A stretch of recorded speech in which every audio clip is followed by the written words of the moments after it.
ଅନ୍ତର୍ଗତ କେଶାଇପାଲି ଉଚ୍ଚ ବିଦ୍ୟାଳୟର ଜଣେ ଛାତ୍ରୀ।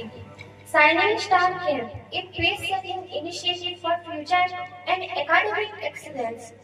ମୁଁ ମୋର ଅନୁଭୂତି କହିବା ପାଇଁ ଯାଉଛି ଏବଂ ଏଥିପାଇଁ ମୋତେ ସୁଯୋଗ ମିଳିଥିବାରୁ ମୁଁ ନିଜକୁ ଧନ୍ୟ ମନେ କରୁଛି।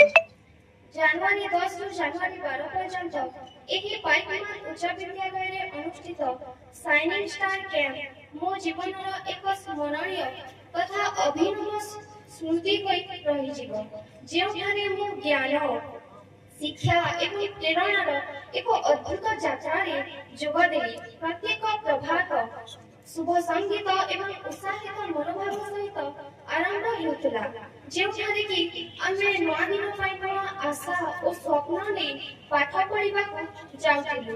ସମସ୍ତ ଶିକ୍ଷକ ଅତି ସରଳତା ସହିତ ଆମର ନେତୃତ୍ୱ ନେଉଥିଲେ।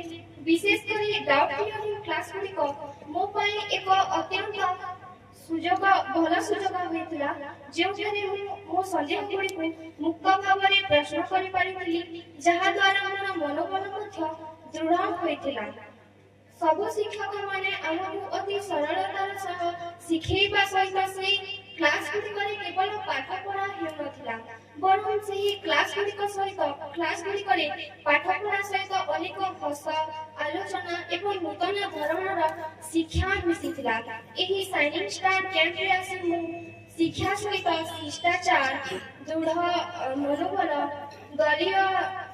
ଦଳୀୟ ମନୋଭାବର ବିଶେଷତ୍ୱ ବିଷୟରେ ଜାଣିପାରିଲି।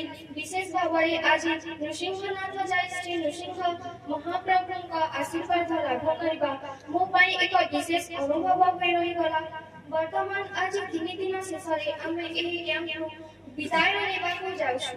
ମନ ଭରି ନାହିଁ, କିନ୍ତୁ ଆଖିରେ ଉତ୍ସାହର ଖୁସି ଏବଂ ଅନୁଭବର ଖୁସି ମଧ୍ୟ ଭରି ରହିଛି।